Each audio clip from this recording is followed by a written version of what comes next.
How much electricity does your RV really need?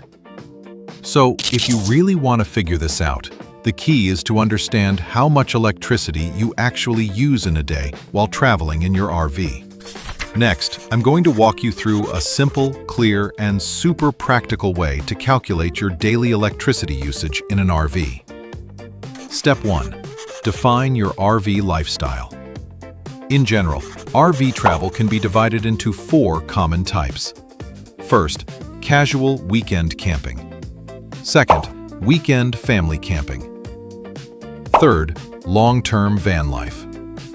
Fourth, full-time RV living. So, the key takeaway here is, figure out which category you fall into first. Step 2. List all the electrical devices you'll be using. I've put together a simple list of common appliances with estimated usage times. Feel free to take a screenshot and use it as a reference. Step 3. Calculate your total daily electricity usage. Now we get to the most important part, calculating how much electricity you actually use.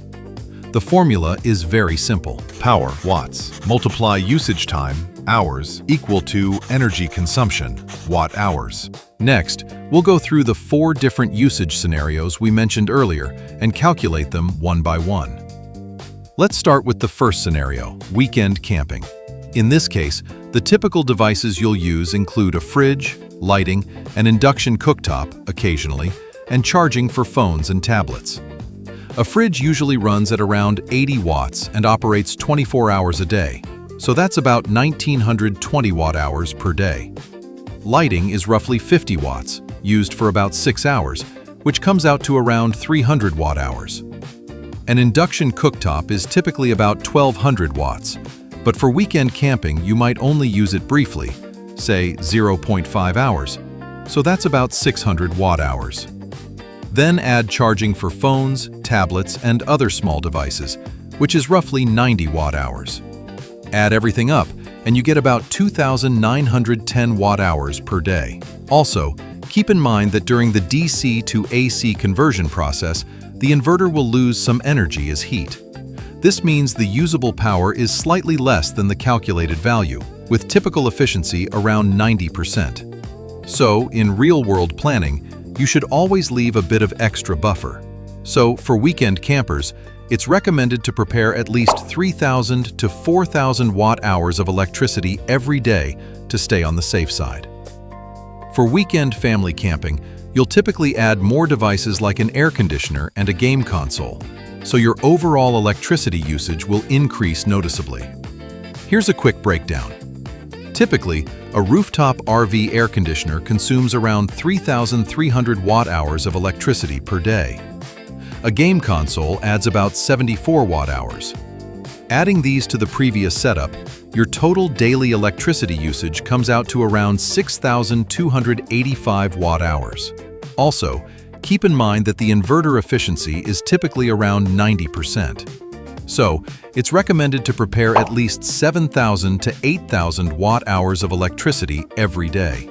This will give you a more comfortable buffer in real-world use. So what about long-term van life?